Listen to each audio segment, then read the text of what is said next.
Zarko versus Omar Pène.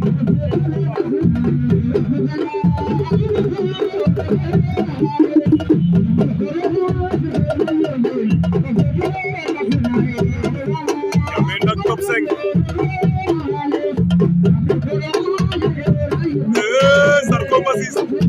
Zarko versus yëkkati na ko ba ci kaw doon ci suuf. Zarko versus daan na Omar Pène. Vite fait bien fait.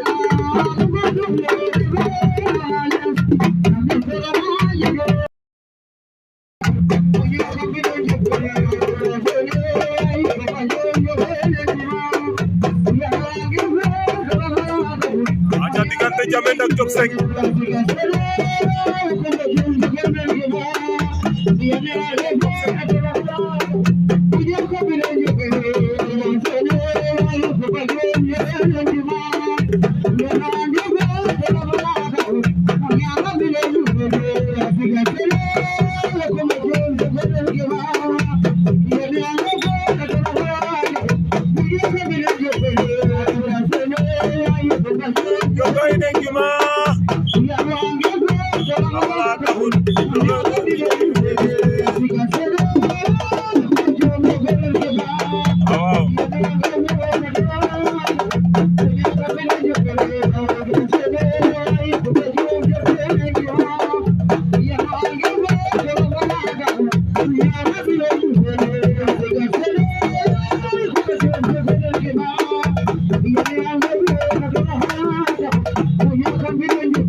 Mamtin Lang Barakado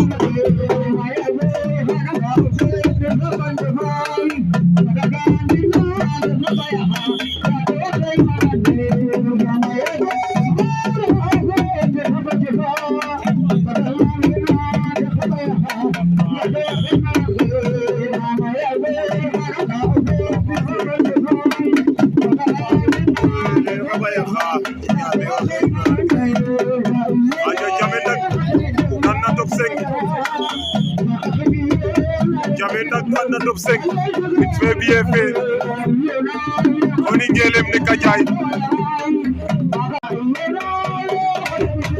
aca Lang Barakado Mamtin bu jaga ñaaw